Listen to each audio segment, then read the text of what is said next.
नमो हन्तानं नमो सिद्धाणं नमो आयरीयाणं नमो वज्झायाणं नमो लोये सवसाहुनं।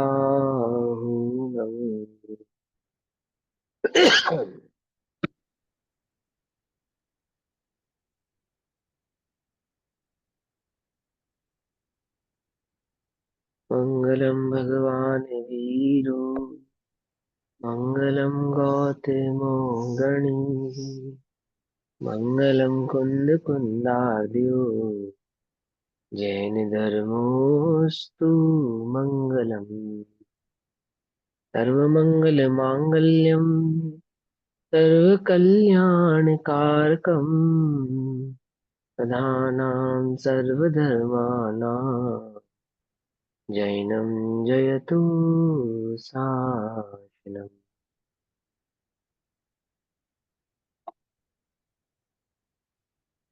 नमः श्री समेसाराय सानुभूत्या च कासते स्वभावाय भावाय सर्वभावान्तरचिते।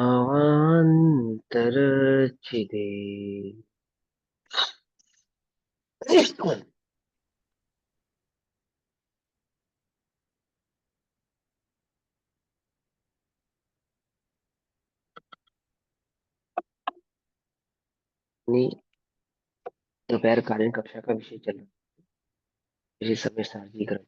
इस समय सारजी का स्वाध्याय हम सभी आचार्य अमृत चंद्र देव द्वारा रचित आत्मख्याति टीका के माध्यम से कर रहे हैं। आत्मख्याति टीका में बंद अधिकार पेज नंबर 421 और 21, कलश नंबर 178 178। बंद अधिकार का टोटल भावार्थ यह है कि इस जीव को अनादि से जो बंध की परंपरा चली आ रही है, उस मूलतः बंध का कारण एकमात्र जीव का अनद्य विषय भाव है। वह अनद्य विषय भाव क्या है? कि पर में जो एकत्वपना इस जीव को अनादि से है, स्वभाव की खबर ना होने के कारण, वही इस जीव का अनद्य विषय भाव है। अनद्य विषय अर्थात मिथ्या भाव, स्वभाव को ना जानने के कारण पर में जो एकत्व भाव को धारण करता है, पर में जो सुख बुद्धि है, उसमें अहमपना है, उसमें कर्तृत्व बुद्धि है, उसमें भोक्तृत्व बुद्धि है, वही इस जीव के मूलतः बंध का कारण। वह बंध का कारण जो एकत्व बुद्धि है, वही राग द्वेष और मोह का कारण बनती है। राग द्वेष मोह जीव का अपना निजी स्वभाव भाव नहीं है। जीव यदि उपयोग में स्वभाव की ओर अपने उपयोग को रखता है, तो राग द्वेष भाव की संतति उत्पन्न नहीं होने के कारण जीव उन राग द्वेष भाव को उत्पन्न नहीं प्राप्त होता और बंध को भी प्राप्त होता नहीं है। बंध को प्राप्त जब ही तभी हो सकता है जब जीव पर में एकत्व भाव को धारण करे, और पर में एकत्व भाव को धारण करने पर राग द्वेष मोह आदि उत्पन्न होते हैं। पर में एकत्व धारण कैसे करता है? कि पर संबंधी जो राग द्वेष मोह के परिणाम है, वही पर में एकत्व भाव है। और राग द्वेष मोह के परिणाम कैसे उत्पन्न होते हैं? कि वास्तव में तो वो कर्म उपाधि है, कर्म आदि के माध्यम से उत्पन्न होते हैं। निमित्त नैमित्तिक भावपना पाया जाता है, जीव उनका वास्तव में करता नहीं है। करता नहीं है कहने का तात्पर्य क्या है? कि राग द्वेष मोह भाव का जीव करता नहीं है, इसका कहने का तात्पर्य सिर्फ इतना है कि वह जीव का स्वाभाविक भाव नहीं है, मात्र कर्म आदि के उदय के कारण से औपाधिक भाव है। औपाधिक भाव होने से उनमें कर्ता कर्म संबंध नहीं पाया जाता, निमित्त नैमित्तिक संबंध पाया जाता है। समझ में आ रही बात? नहीं समझ में आ रही है? बात समझ में आ रही है ना? अरे बोलो ना, मेरी आवाज आ रही नहीं आ रही वहां तक? हाँ जी भैया, हाँ जी। समझ आ रही है। निमित्त नैमित्तिक भाव पाया जाता है, कर्ता कर्म संबंध पाया जाता नहीं। कर्ता कर्म संबंध किसमें पाया जाता है? कि जीव के निजी स्वाभाविक भाव में ही कर्ता कर्म संबंध है, पर द्रव्य के साथ उसका कर्ता कर्म संबंध नहीं है। ठीक, इतना ये बंध अधिकार का भाव है कि जीव यदि स्वभाव की दृष्टि करता है तो बंध को प्राप्त नहीं होता है, और पर की दृष्टि करता है तो बंध को प्राप्त होता है। जीव राग द्वेष मोह का कर्ता कब कहलाता है? कि वह पर में एकत्व को धारण करता है, वही उसका कर्तापन। उपयोग का बाहर जाना, पर में एकत्व को धारण करना, यही जीव का कर्तव्य है, यही जीव राग द्वेष मोह का कर्ता कहलाता है। लेकिन स्वभाव की दृष्टि करने पर वह राग द्वेष मोह भाव उत्पन्न नहीं होते हैं, इस अपेक्षा से, कर्ता कर्म संबंध की अपेक्षा से राग द्वेष मोह भाव का कर्ता जीव नहीं है। निमित्त नैमित्तिक भाव की अपेक्षा से ही मात्र जीव राग द्वेष मोह भाव का कर्ता। समझ में आ रही बात, नहीं समझ में आती है? दो संबंध है, एक कर्ता कर्म संबंध है, एक निमित्त नैमित्तिक संबंध है। निमित्त नैमित्तिक संबंध की अपेक्षा से तो उसको कर्ता कहते हैं, लेकिन कर्ता कर्म संबंध की अपेक्षा से वह कर्ता कहलाता नहीं। ये निमित्त नैमित्तिक संबंध और कर्ता कर्म संबंध ये हम पीछे की अधिकारों में और पीछे की गाथाओं में भली प्रकार से समझते हुए आए हैं। फिर भी शॉर्ट में समझे तो बस इतना समझो कि पर में जो एकत्व भाव को धारण किया है वो जीव ने स्वयं किया, और पर के साथ जीव का कर्ता कर्म संबंध होता नहीं है। तो क्या है कि जो पर में एकत्व धारण किया है, ये जो उपयोग बाहर गया है, इतना ही निमित्त नैमित्तिक संबंध होने से जीव को राग द्वेष मोह भाव उत्पन्न होता है। वही विकारी भाव उसके बंध का कारण बनता है। और जीव स्वभाव की दृष्टि करे तो ये बंध का कारण बनते नहीं। बस इतनी सी बात। अब उसी भाव को आगे कहते हैं 178 नंबर की कलश में, 178 के नंबर के कलश में ये भाव समझाते हैं जिसमें परद्रव्य को त्यागने का उपदेश दिया गया है। परद्रव्य को त्यागने का उपदेश दिया गया है, तो क्या आत्मा ने परद्रव्य का ग्रहण किया है? क्या एक द्रव्य ने दूसरे द्रव्य को ग्रहण किया है? क्या एक द्रव्य दूसरे द्रव्य को ग्रहण कर सकता है? ये वास्तव में तो किसी भी द्रव्य ने किसी भी द्रव्य को ग्रहण नहीं किया है। मैंने परद्रव्य को ग्रहण नहीं किया है, त्यागने का उपदेश क्यों है? कि जिसको ग्रहण कहा है उसी के त्यागने की बात। अनद्य व्यवसाय भाव ही जीव का ग्रहण भाव है, अर्थात पर में जो एकत्व भाव है, एकत्व बुद्धि है, वही ग्रहणपना है।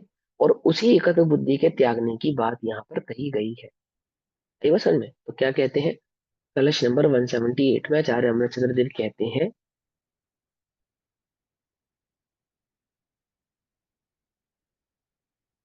शार्दुल विकृतम इत्यालोच्य विवेच्य तत् किल परा द्रव्यं समग्रं बलात् तन्मूलान् बहुभाव सन्ततिमिमा मुद्धर्तु कामः समम् आत्मानं समुपैति निर्भरवः पूर्णौकसंवेद्युतन् यैनोन्मूलित बन्ध ऐष भगवान् आत्मात्मनि स्फूर्जितै स्फूर्जति।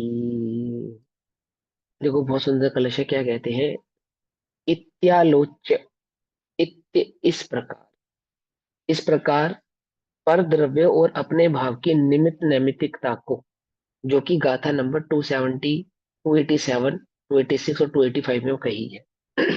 तो क्या कहते हैं, इस प्रकार परद्रव्य और निज आत्मा, मैं और मेरे पर जो परद्रव्य है, उनके संदर्भ में जो हम दोनों के बीच में निमित्त नैमित्तिक भाव, जो राग भाव आदि के उत्पन्न होने का कारण है, ठीक, इस प्रकार आलोच्य, लोच्य माने देखना, आलोच्य माने सर्व प्रकार से देखना, यानी सर्व प्रकार से देखने समझने के बाद, ठीक है ना, अल्टीमेटली मैंने सब तरीके से सारे पहलुओं को देखा, सारे पहलुओं को समझा, उसके निश्चय व्यवहार आदि सिद्धांतों को भली प्रकार से देखा, कर्ता कर्म संबंध को समझा, निमित्त नैमित्तिक भाव को समझा, आलोच्य सर्व प्रकार से देखा, तो विचार करके, इस प्रकार विचार करके, जैसे जैसे जज होता है ना, जज, कि सारे सबूतों और गवाहों को मद्देनजर रखते हुए हम इस नतीजे पर पहुंचे हैं।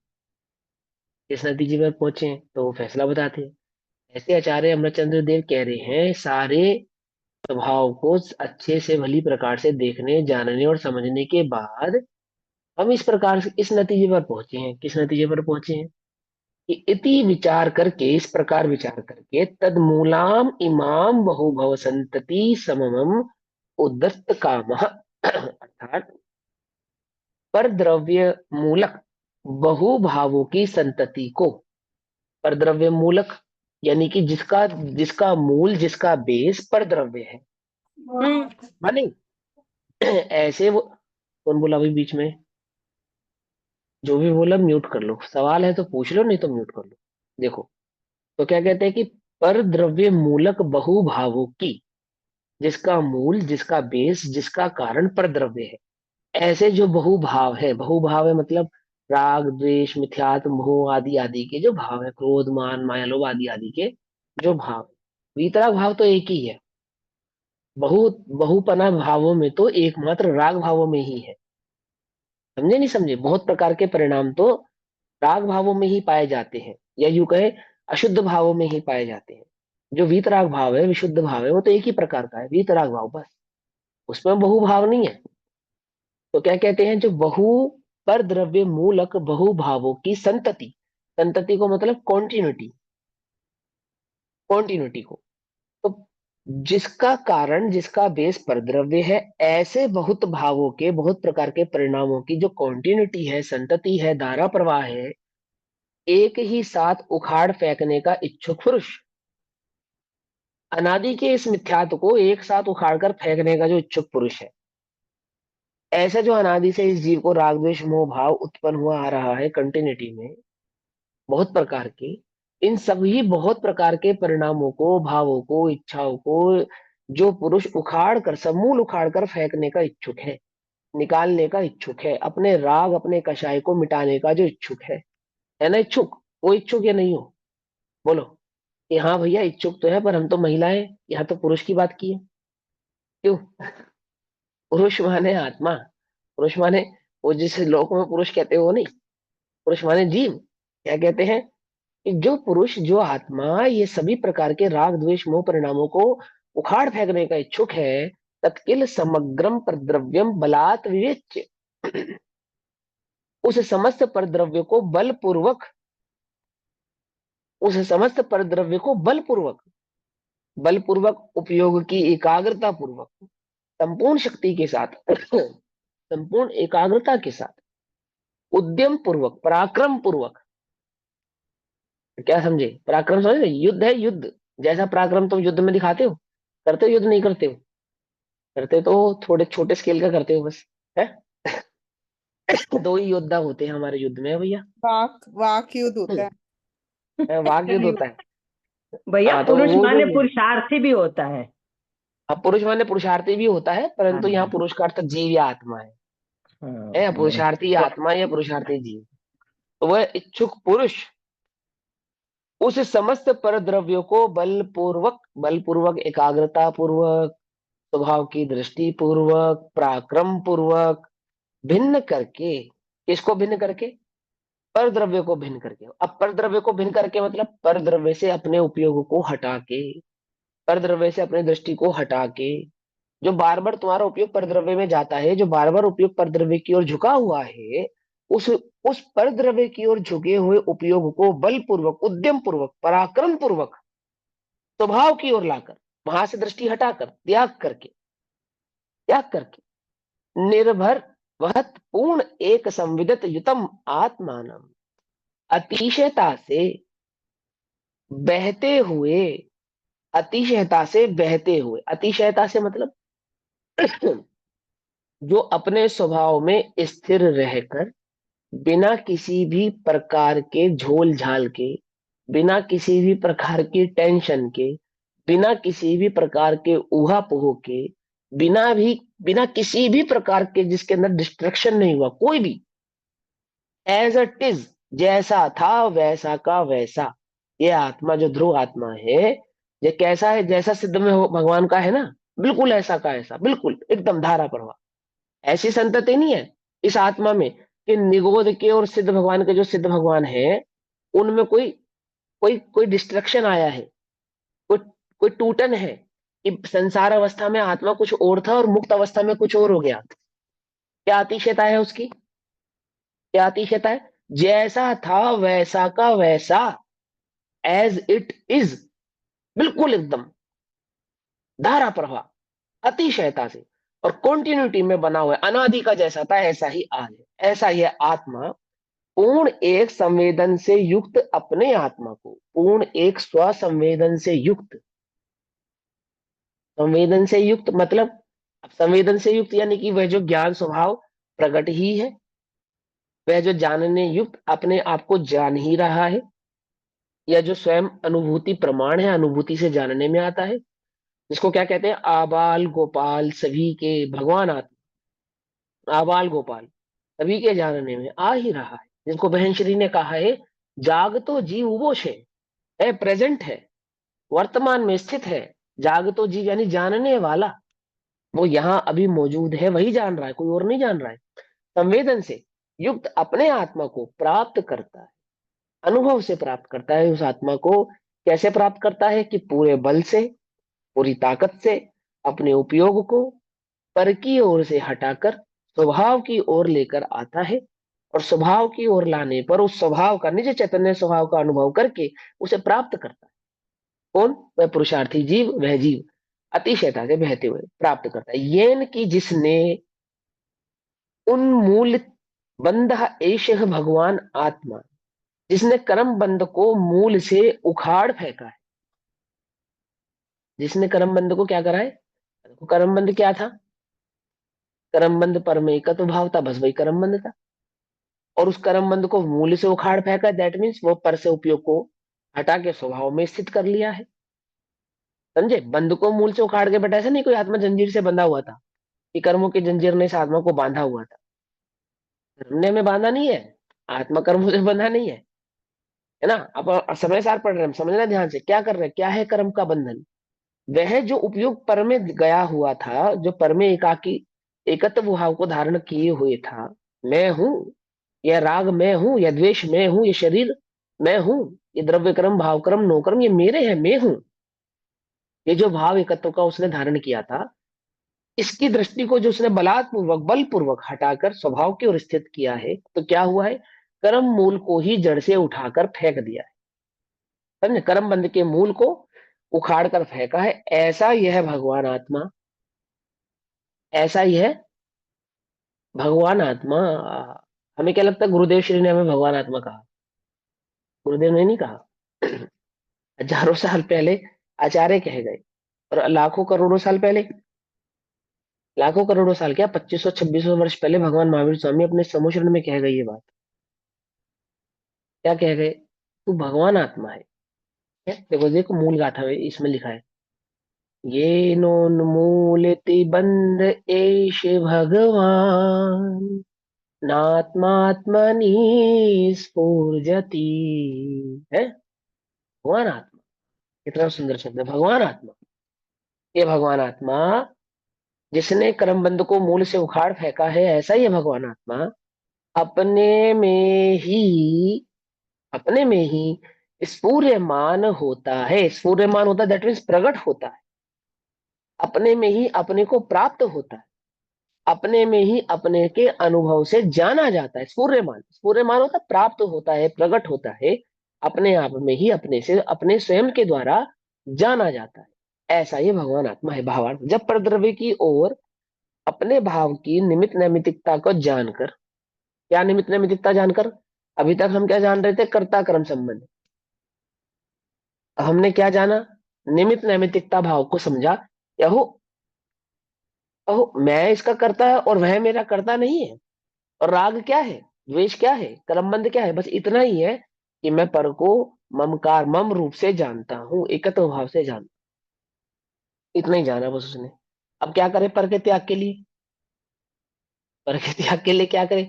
कि स्वभाव को जाने, पर से दृष्टि को हटाए, बस इतना ही पर का त्याग है। इससे अधिक पर का त्याग कुछ और नहीं है। अब कोई बोले भैया आप तो त्याग का निषेध कर रहे हो, देखो ये गुरुदेव वाले जो कांजी वाले लोग हैं ना, इनको तो बस ऐसे घर में ही मोक्ष हो जाता है। कैसे मोक्ष हो जाता है? एक पर के त्याग की तो बात ही नहीं करते, ये तो बस स्वभाव को जानो।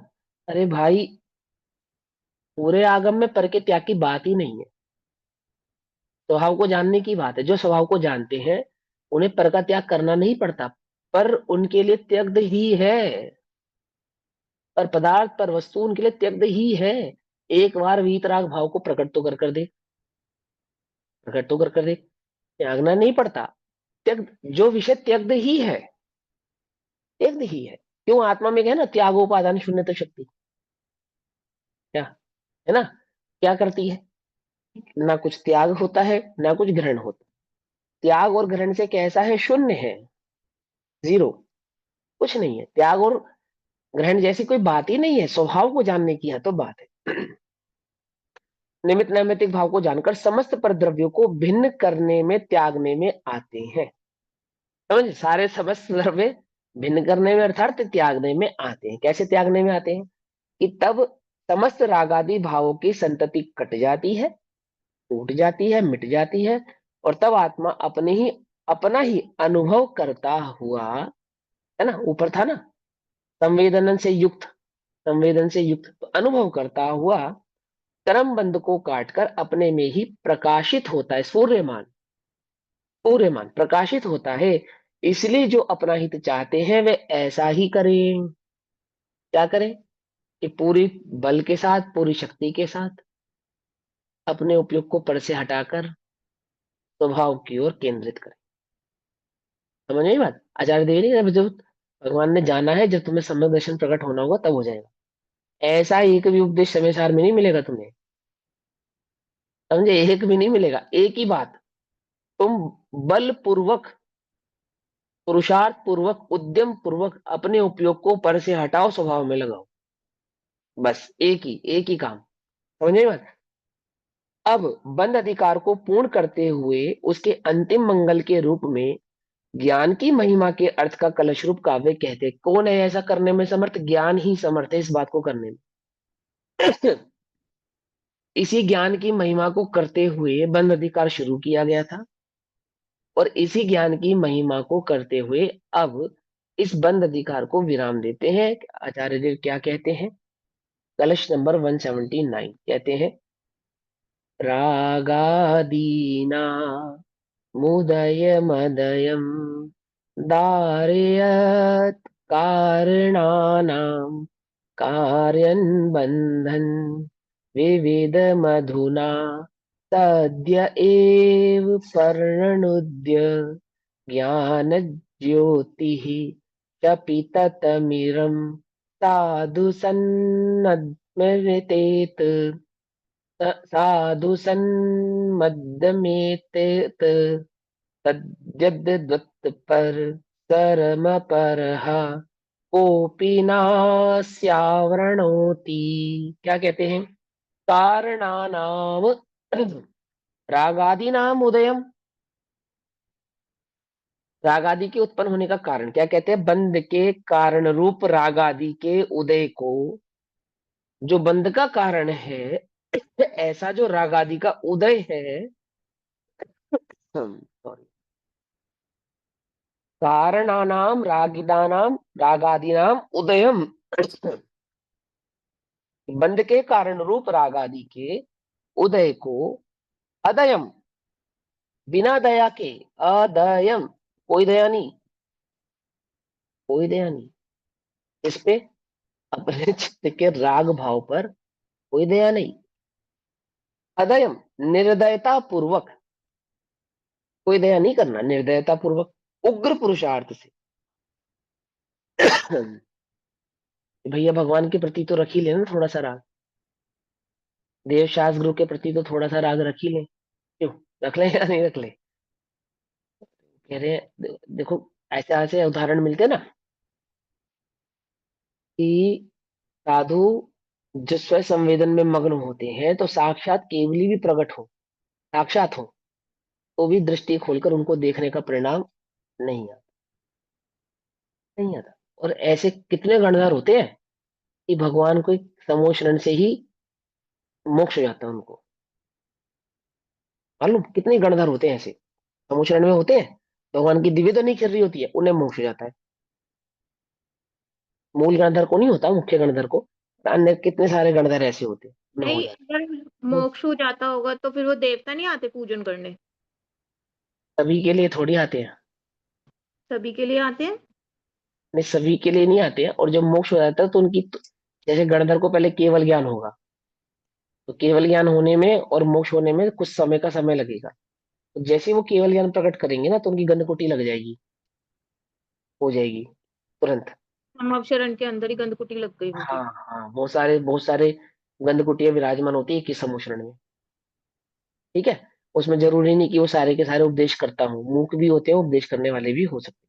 पर पर मैं ये हर एक बताना व्यक्ति चाहता के लिए नहीं नहीं आते देवता, मतलब जिस भी जीव को केवल ज्ञान होता है तो फिर पूजा करने, जैसे 10 पूर्वी और वो द्वादशांग का ज्ञान जिसको होता है तब हर 10 पूर्वी के लिए आते हैं हाँ, देवता। 10 पूर्वी के लिए आते हैं। ये बात जो कही गई है वो एक अपेक्षा से समझाई गई है।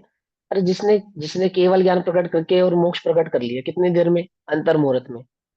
जैसे अब भरत भगवान के लिए आता है, कितनी देर देवता आएंगे, कितनी देर में वो पूजा करेंगे, उतनी देर में तो सब काम ही निपट गया। केवल ज्ञान प्रकट करके सिद्ध भगवान बनने में 2 4 5 10 समय, सेकंड का ही समय लगा। कुछ बात समझ आती नहीं? वो तो देवता आना और पूजा होना उसका मतलब सिर्फ इतना ही है। वो जो गंधकुटी लगी वो देवकृत ही होती है। अब वो देवकृत होती है, एक तो ये समझो, एक उनके पुण्य का प्रताप होता है, ये समझो। दो बातें होती हैं उसकी, क्योंकि प्रत्येक केवली की गंधकुटी तो लगेगी ही लगेगी। क्या वो 10 सेकंड के लगे, 5 सेकंड के लगे, 4 सेकंड के लिए लगे, मुख केवल ज्ञान केवली की भी, मुख प्रत्येक केवली केवली की की भी। लगती है ना?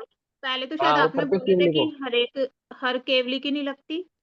सामान्य नहीं केवली की नहीं लगती ना। नहीं नहीं, हाँ, सामान्य पहले और स्वामी विशेष की बात बताया नहीं, था गंधकुटी उन्होंने। तो सभी की लग जाएगी।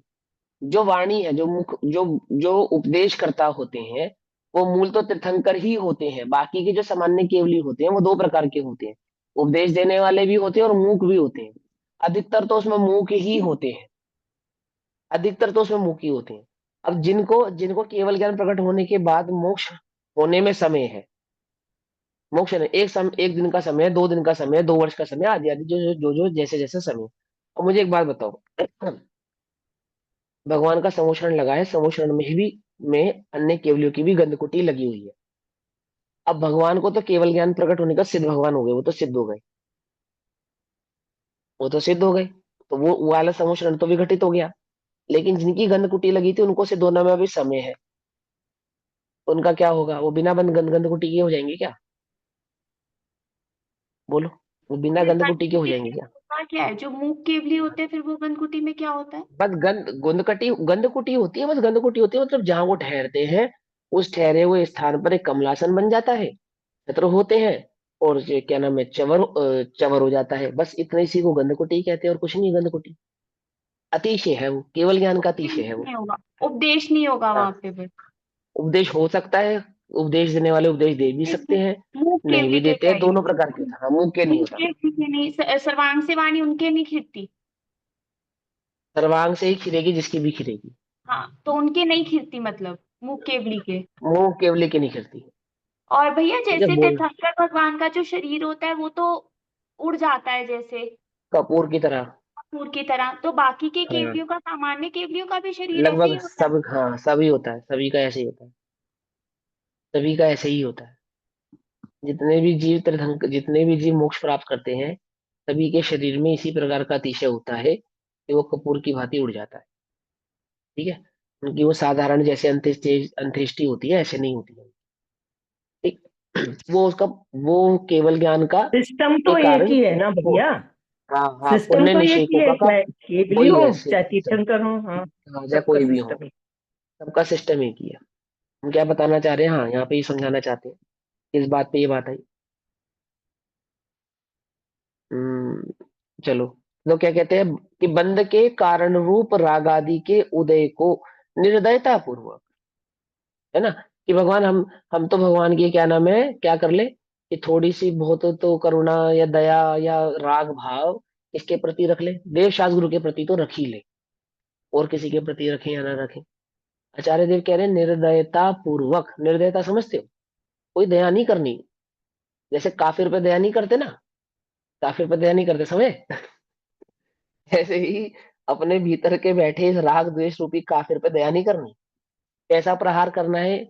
इस पे वेद विज्ञान की तलवार का प्रहार करना। क्या समझे? है तो क्या कहते हैं, बंध के कारण रूप राग आदि को, राग आदि के उदय को। अभी तुम्हें बंध के कारण रूप जो राग आदि का उदय उत्पन्न होता है, हो रहा है, इस पे क्या मत करो, इस पे दया मत करो। दया मत करो मतलब इसकी दृष्टि मत करो। बलपूर्वक, उद्यम पूर्वक, पुरुषार्थ पूर्वक इसके, इससे से अपने उपयोग को हटाकर एक चैतन्य ज्ञायक स्वभाव की ओर अपने उपयोग को लेकर आओ। कोई दया नहीं, निर्दयता पूर्वक, उग्र पुरुषार्थ से, उग्र पुरुषार्थ से। दार्यत विदारण करती हुई दार्यत दार्यत विदारण करती हुई, मारती हुई, काटती हुई, विदारण करती हुई, कार्यम विविधम बंधम, उस राग आदि के कार्य रूप, अर्थात उस राग आदि का क्या कार्य है, जो 8 कर्म रूप कन्वर्ट होकर वो बंध को प्राप्त होता है। ऐसे ज्ञानावरण आदि 8 कर्मों का जो कार्य करता है, बांधने का जो काम करता है, तो क्या कहते हैं, उस राग आदि के कार्य रूप अनेक प्रकार के बंध को अधुना, अब, तथा एवं तत्काल ही, प्रणुद्य दूर करके, 8 कर्म के बंध को तत्काल ही दूर करके, एक आधे कर्म की बात नहीं है, 8 ही कर्मों की बात है। कैसे दूर करेंगे 8 ही कर्मों को, कैसे विदारण करेंगे उसका, कि बलपूर्वक, उद्यम पूर्वक स्वभाव की ओर दृष्टि करे, पर से दृष्टि को हटाए, है ना, उनका नाश करे, दूर करके, एतेत ज्ञान ज्योति है, यह ज्ञान ज्योति, शतीत तिमिरम, कि जिसने अज्ञान रूपी अंधकार का नाश किया है, मिथ्यात्व रूपी अंधकार का नाश किया है, वह साधु भली भांति तन्नदम सज्ज हुई, तदवत वत ऐसी सज्ज हुई है, ऐसी सज्ज हुई कि उसके विस्तार को अन्य कोई आवृत नहीं कर सकता। अब वो जो ऐसी प्रकट हुई है, वह केवल ज्योति, केवल ज्योति को कहने का तात्पर्य सिर्फ है कि वो जो ज्ञान ज्योति है, अर्थात वो जो सम्यक दर्शन है, वह जो आत्मानुभूति है, वह आत्मा ऐसा प्रकट हुआ है, वह सम्यक दर्शन ऐसा प्रकट हुआ है, वह आत्मानुभूति ऐसी प्रकट हुई है कि अब कोई कर्म उसे आवृत कर सकता नहीं है। अब कोई वापस से उस ज्योति को मिटा सकता नहीं है, उसको वापस से संसार में ला सकता नहीं है, उसको वापस से कोई दुखी कर सकता नहीं, ऐसी प्रकट हुई है, पुरुषार्थ पूर्वक आवृत नहीं कर सकता। अब वह जीव संसार में रह सकता नहीं। पावर, जब ज्ञान प्रकट होता है, सम्यक ज्ञान, जब ज्ञान प्रकट होता है, मतलब सम्यक ज्ञान प्रकट होता है, राग आदि नहीं रहते, उनका कार्य जो बंध वह भी नहीं रहता, तब फिर उस ज्ञान को आवृत करने वाला कोई नहीं रहता, वह सदा प्रकाशमान ही रहता है, स्फूर्यमान, प्रकाशमान ही रहता है। स्फूर्यमान शब्द का मतलब समझ में आता है ना, पकड़ में है ना बात, सूर्यमान शब्द का क्या अर्थ है, प्रकट ही रहता है, अब उसे कोई आवृत कर सकता नहीं है। इतना सुंदर, एक एक ही श्लोक में, 2 ही श्लोकों में पूरा केवल ज्ञान प्रकट करने का संदर्भ समझा दिया आचार्य जी ने, एक ही काम, दूसरा कोई काम नहीं। क्या है वो एक काम, आत्मानुभूति बस। और आत्मानुभूति कैसे होगी, कि तुम पर की दृष्टि छोड़ो, कैसे छोड़ो, निर्दयता पूर्वक, और कहाँ ले जाओ, कि बल पूर्वक, उद्यम पूर्वक स्वभाव की ओर एकाग्र हो, तो फिर कोई और कर्म का आवरण तुम्हें आवृत कर सकता नहीं है। इतने ही एक पुरुषार्थ से 8 ही कर्मों का क्या होता है, धारण, विदारण, अर्थात नाश होता है। इस प्रकार बंद रंग भूमि से बाहर निकल गया। रंग भूमि में बंद के स्वांग ने प्रवेश किया था। क्या प्रवेश किया था बंद के स्वांग ने, कर्ता कर्म बंद के प्रवेश, कर्ता कर्म बंद बन के बंध ने प्रवेश किया था, और उसके निमित्त नैमित्तिक भाव को पहचान कर क्या हो गया, उसके उस स्वांग का नाश हो गया, या उसका स्वांग का भेद खुल गया। जब ज्ञान ज्योति प्रकट हुई, तब वह बंद स्वांग को अलग करके बाहर निकल गया। तवैया तैसा, जो नर कोय पर रज माही, सच्ची कर्ण अंग लगे वह गाड़े। जैसे किसी नर के शरीर पे, पैरों में धूल लग जाती है, कीचड़ लग जाती है, त्यों मतिहीन जो राग विरोध, लिए विचरे तब बंधन गाड़े, है ना। और सच्चीकरण अंग लगे वह गाड़े, मतलब कि वह जो शरीर पे, जो अंग पे जो उसके धूल लगी है, उसको वह हटाता है, मिटाता है, आदि आदि करता है। त्यों ही मतिहीन, जो नहीं, जो नर कोई परे रज माही, जैसे कोई नर कीचड़ में या धूल में गिर जावे, और सच्चीकरण अंग लगे वह गाड़े, और उसके अंग पे सारे क्या होते हैं, धूल चिपक जाती है, धूल में लिपट जाता है। त्यों मतिहीन जो राग विरोध, लिए विचरे तब बंध गाड़ बाड़े। इसी प्रकार मतिहीन जीव जीव होते हैं, वो राग में एकत्व को करके, पर में एकत्व भाव को धारण करके वंदन आदि को भाव को प्राप्त होता है। पाए समय उपदेश यथारथ, समय पाकर, कालब्धि पाकर किसी को सही उपदेश मिलता है, समय ज्ञान का भाव प्राप्त होता है। राग विरोध तजे निज चाटे, है ना। तो राग का विरोध करता है, स्वभाव की ओर उन्मुख होता है। ना ही बंधे तब कर्म समूह जो कर्मादि से वह बंध को प्राप्त हो रहा था, फिर वह कर्मादि बंध को प्राप्त नहीं होता है। आप गहे पर भाव निकाटे, स्वभाव को गहन करता है, यानी कि लक्ष्य को प्राप्त करता है, स्वभाव को प्राप्त करता है, और पर भाव को काटता है, अर्थात बंध आदि के मुक्ति, बंध से प्राप्त मुक्ति को प्राप्त होता है। इस प्रकार श्री समय सार की श्रीमद भगवत कुंद कुंदाचार्य प्रणीत देव प्रणीत श्री समयसार परमागम की श्रीमद आचार्य अमृत चंद्राचार्य देव विरचित आत्मख्याति नामक टीका में बंद का प्ररूपक 7वां अंक समाप्त हुआ। और अब मोक्ष अधिकार शुरू होता है। मोक्ष अधिकार कलश नंबर 180 180 नंबर कलश से शुरू होता है। मोक्ष अधिकार का जो कलश है ये हम कल ही पढ़ेंगे, है ना।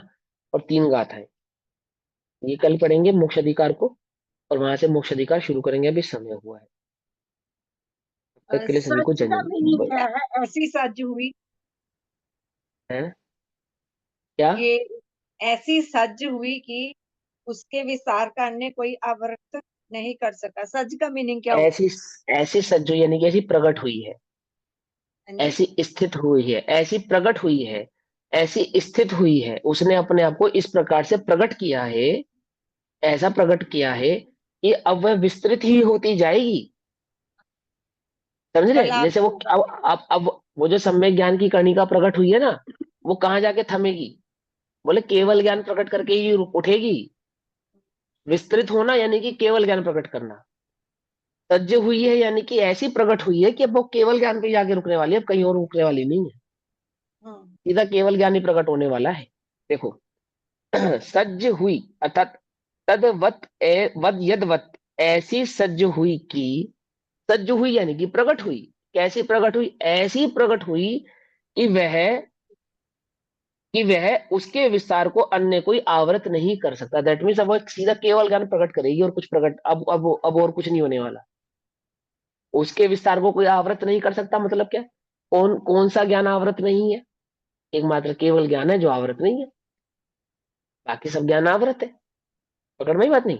तो वह सम्यक ज्ञान की कणिका कैसी है कि वह सम्यक ज्ञान की प्रगट कणिका जैसी ही प्रकट हुई है, वो आत्मानुभूति की जो ज्योति प्रकट हुई है, वो कैसी है कि अब उसके विस्तार को कोई रोक नहीं सकता, कोई आवृत नहीं कर सकता।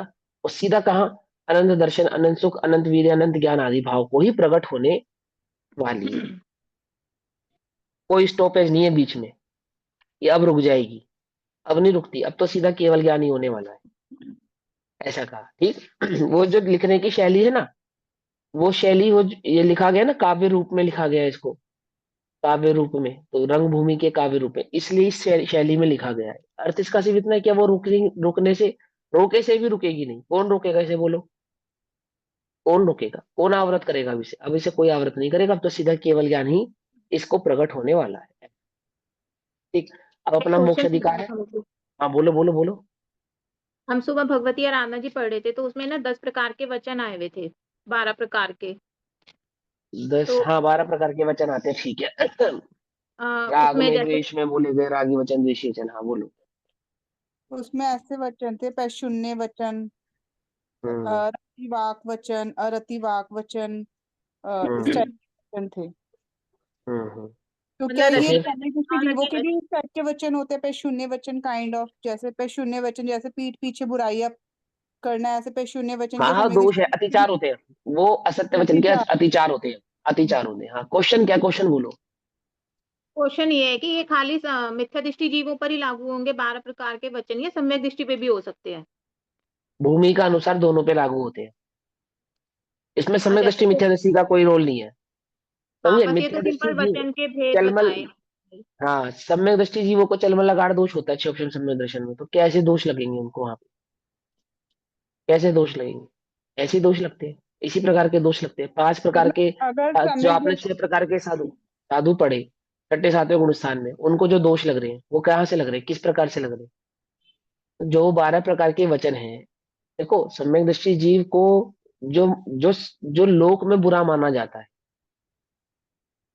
ऐसा मोटा पाप तो होता ही नहीं है ना, जिसको लोक निंद कार्य कहेंगे हम, जो लोक में निंदा को प्राप्त हो जाए, ऐसा तो काम वो करता ही नहीं।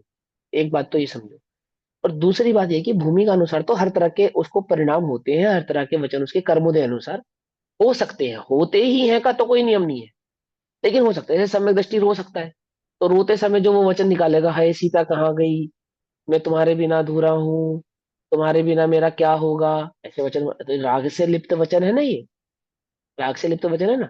और कोई हनुमान सम्यक दृष्टि है, हनुमान जी आए राम जी के पास, तो क्या बताएंगे आकर, जैसा देखा यथावत ऐसा वर्णन बताएंगे ना। रावण ने ऐसा कहा, सीता ऐसे बैठी थी वहां, ऐसा हो रहा था, ऐसा हो रहा था, फिर ऐसा हुआ, उसने मुझसे ऐसा कहा, मैंने उसको ऐसा कहा, ये सारे वचन बोलेंगे। क्रोध के वचन होंगे तो क्रोध के भी बोलेंगे।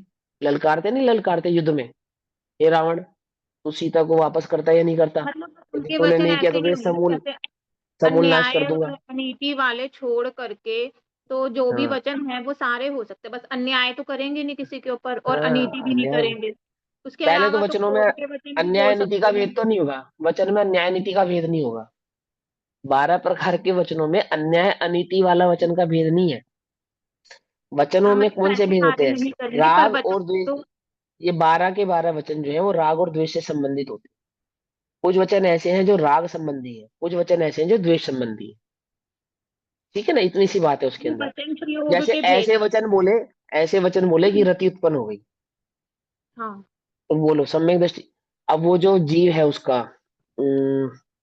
भगवान आदिनाथ का जो जीव है, आदिनाथ का जीव है शायद, हाँ आदिनाथ भगवान का ही जो जीव है, वो अपनी स्त्री को, क्या नाम था उसका, अम, पिछले 10 भावों का एक जीव है ना, वो दोनों के बीच में प्रेम प्रसंग रहता है, गिरिधर और वो वज्रधर, वज्रधर नाम का जीव है ना, दर्शना हाँ था वज्रजंग, शायद। महाबल वज्रजंग, वज्रजंग या वज्रधर, ऐसे कुछ नाम का जीव है ना। महादेवी है शायद, महादेवी ऐसा कुछ श्रीमती है। श्रीमती श्री देवी। श्री और हाँ वो श्रीमती और वज, वज्रजंग। हाँ वज्रजंग और श्रीमती, हाँ। हाँ वज्रजंग और श्रीमती। तो पिछले भाव का उनके बीच में ऐसा वार्तालाप है, श्रीमती ऐसा चित्र बनाती है कि वज्रजंग को देखकर, उसको रति यानी राग उत्पन्न होता है। हम्म। और वज्रजंग इस प्रकार के वचन कहता है कि श्रीमती को राग उत्पन्न होता है। सम्यक दृष्टि होते हैं, उसमें क्या बात है, उसमें कोई बात ही नहीं। समझे नहीं समझे, तो वो उसमें कोई ऐसे सम्यक दृष्टि मिथ्या दृष्टि का भेद नहीं है। भूमिका अनुसार सभी जीवों को होता है, बस हमें ये तो बतलाया गया है कि जिन वचनों अपने से स्थान। किसी को रति उत्पन्न हो जाए, वो रति रति वचन का भेद है। जिन वचनों से किसी को अरति हो जाए, वचन हो जाए। वो अरति, वैसे वचन हो जाते हैं वो, बस ऐसी बात है। और बोलो, सम्यक दृष्टि मिथ्या दृष्टि की कोई मुख्यता ऐसी नहीं है उसके। और बताओ, और बस यही है। बस इतने क्वेश्चन है, ठीक है। चलो ठीक है भैया, सभी को जय जिनेन्द्र। ओम नमः सिद्धे। निन्वाणी स्तुति नहीं हुई अभी। निज निधि निज में बताई यह अनंत उपकार है, उसके लिए जिनवाणी माँ को वंदना शतबार।